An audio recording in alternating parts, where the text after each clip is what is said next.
Still to come, we've got the handicap race, whereby grid positions are determined from the results of the previous race. But you must remember, the Lotus celebration isn't just about the racing.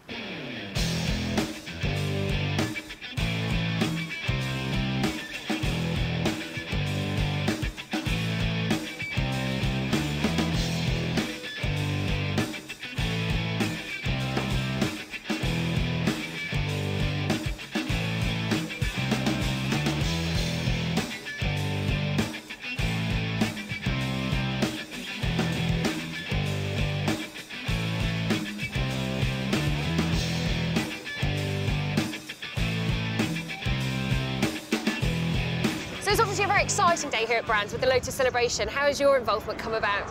I'm thrilled to have so many Lotus cars here racing today. It's been a great initiative from Paul Golding and Tristan Harris, who runs Motorsport Vision Racing with us, to start a new series of racing, to take people who've been a very flourishing, active club on track days, and then giving them the opportunity of actually going racing. And what a great place to start here at Brands Hatch. It's clearly a circuit with a lot of heritage, and it's really worked. A grid full of Lotus cars, packed people out there, lots of Lotus cars out in the paddock. It's been terrific. How's it all going? Having just been out, it's going great, to be quite honest. We've got the full grid we wanted, we've got a reserve. We lost a few cars yesterday, but everything's still running great. We've got lots of people coming in. At the moment, it's great from a driver's point of view. I just want to be out there and be on the grid. The second race then for the Lotus on track Elise Trophy is about to get underway, and this has a bit of a difference. It's a handicap race. The idea here being that the cars will start at different intervals, but they'll all cross the line roughly at the same time, which all builds up to a great finish. Now that in itself sounds fairly easy. The problem around the Indy circuit is that the pace of some cars is so much quicker than others that different drivers have to do a different number of laps. Therefore, some of the slower drivers only do 20 laps, but quicker drivers have got to do 22. The front of the grid then, Paul Quinn lining up alongside Steve Williams. 21 laps have to be done by Quinn, 22 by Williams. They will go on scratch, and then 20 seconds later, a further group of cars headed by Paul Golding and Martin Roberts will leave the line. In that, you've got Gavin Kirby, who won Class A in the first race, and Sarah Croder, one of the drivers, on 20 laps. 30 seconds later, the third group will go. Mark Fennell at the head of that gaggle of cars, but he has got to do 22 laps, and so too has David Harvey behind him. Remember, they were really quick in the first race. The fourth group of cars made up again of drivers in the main doing 21 laps. The handicapper is there on the grass look on the left-hand side of the grid. He drops the Union flag. The first gaggle of cars release them. Paul Quinn slithers off the line. Steve Williams, though, in number 18, makes a better start on the outside of that front row of the grid.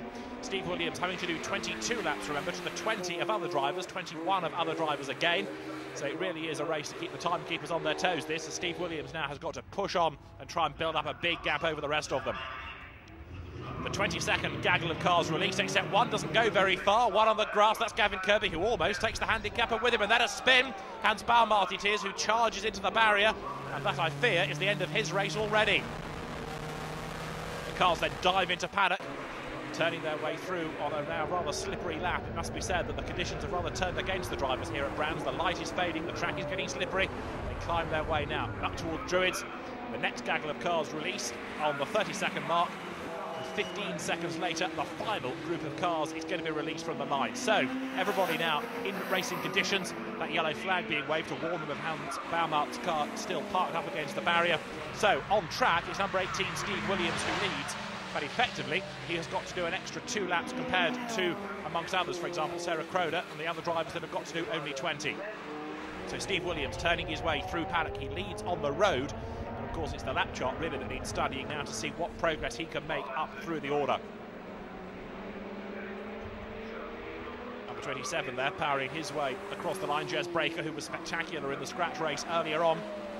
Hans Baumart's car now moved out of harm's way. There, number 42, turning his way through paddock is Mark Gooday. He's one of the drivers who only has to do 21 laps, so he could be another dark horse here for a race win. If you're wondering how the handicapper works out who has to do what number of laps and from what interval they're started, they have a normal qualifying session, and then he goes away and does his sums based on their times in that qualifying session and handicaps the cars accordingly. Now, what you can do is sandbag in qualifying and therefore go much quicker in the race and try to catch out the handicapper. We'll see whether anybody has been able to do that. On board here with David Harvey turning his way out of Graham Hill Bend. There's a big spin ahead of him. Martin Roberts goes off and charges into the Armco. That's done a bit of damage on the front right corner, but he should be able to rejoin, I think, from that. Over the start and finish line goes Jez Breaker. Behind him, Gavin Kirby, remember, the Class A winner of the earlier race here today. Gavin Kirby threads his way through paddock, climbs uphill now towards Druids. With the speed of the cars now coming into play, you can see the order shuffling all the time on a timing screen, and on track there's bags of overtaking no matter where you look there. Rejoining is number 9, or at least trying to rejoin, but I think maybe there's a bit too much damage on that front right corner, so possibly Martin Roberts is about to have to retire from the race. Number 40 going through there, Nick Kay, the helicopter pilot, Super Road Saloon champion a long time ago. He's come back into racing with this Lotus Elise trophy, and he's going really well at the moment. Up towards Druids he goes. You can see the lights getting brighter, the natural light fading as Nick Kay turns his way ahead of Malcolm Sanders around Druids. Sanders with a rebuilt engine after the car let go in the earlier race. Number 6 there goes through, the man that won earlier on in the day, Andrew Walsh. Threading his way through the traffic. He's being chased vigorously now by Mark Fennell. Mark Fennell having, of course, finished second earlier on in the day. Number 26, Mark Fennell going well. Behind him is David Harvey there, looking the 340R, threading his way through on the inside. Now on the handicap, I'm not entirely convinced Andrew Walsh is going to have a sniff of doing a double here at Brands Hatch, but he's certainly making good progress. He's got to do 22 laps, so he's one of the drivers really up against him here. David Harvey going through. The race leaders, though, come over the start and finish line on the corrected times. It's number 3 who has now got himself into the lead of the race. That's Christian Watkins. Everybody else turns their way through paddock. The road drops away. They climb uphill towards Druids.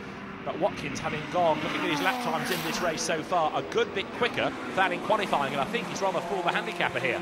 Number 6 goes through. That's Andrew Walsh once again, turning his way out of paddock up towards Druids. Great battles rage on all the way around the Indy circuit here. The Vauxhall VX220s battling there, the likes of Tony Verrier and Tom Chataway, the drivers now. Steve Williams turning his way up through clearways on towards Clark Curve. He leads on the road, not though on the corrected times. Once the handicap is applied, and of course he, don't forget, is one of the drivers here having to do 22 laps. He comes now over the start and finish line. He's making his way up the order. He's running in the top 10 on corrected times now. Number 77, Chris Pearson going through. Did a bit of racing last year with the Aston Martin Owners Club and takes a much tighter line than Steve Williams does going into paddock. Williams really wide there. Looking back though now from Tony Verrier's car behind him is Nick Kay, the former Road Saloon champion, and the helicopter pilot now wants to go up the inside as they approach Druids. He's going to do it. He squeezes right up under braking. Nick Kay goes through then. The Lotus moves ahead of the Vauxhall. Tony Verrier now dropping back into the clutches of Tom Chataway as they drop downhill once again here.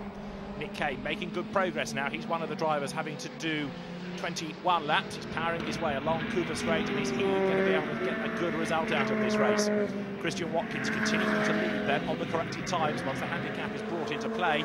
But those quicker drivers, the likes of Steve Williams and Andrew Walsh, are starting now to work their way up through the order. They might even have a chance of catching him before the end.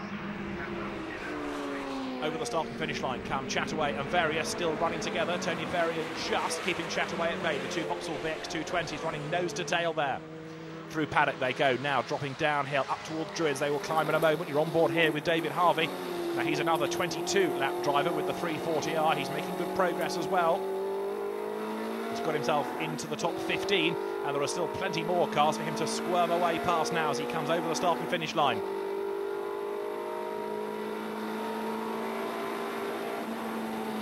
Sets the car up for paddock, dives up on the inside there. Is he going to be able to gain another place? He goes through on the inside there of Nigel Gota in number 4, and David Harvey's bewinged 340R powers its way up towards Druids now. The race leader Christian Watkins though is about to emerge, I think, from Clark Curve. You can see how dark and gloomy it's getting for the drivers up at Druids, but in a moment number 3 Christian Watkins will come through to start the last lap of the race. There he is. But it looks as though he's fooled the handicapper good and proper. He's gone much quicker in the race than he did in qualifying, and it looks as though he's on target now to win the first handicap race within the Lotus On Track Elise Trophy.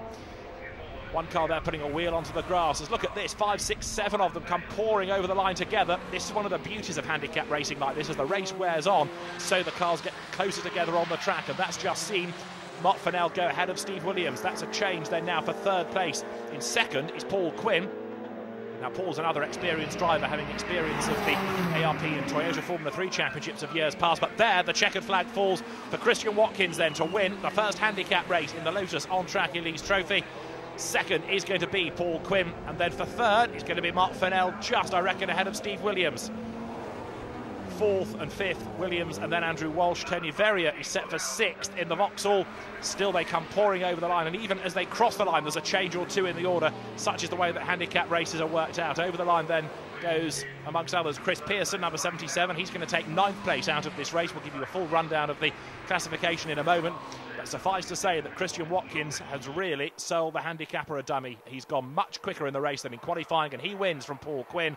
Mark Fennell finishing third ahead of Steve Williams, and Andrew Walsh is fifth. Tony Verrier's Vauxhall sixth ahead of Andrew Kell. Tom Chataway is 8th, Chris Pearson 9th, and Russell Treasure is in 10th. Christian, a fabulous race, very confusing to watch, but how was it to drive?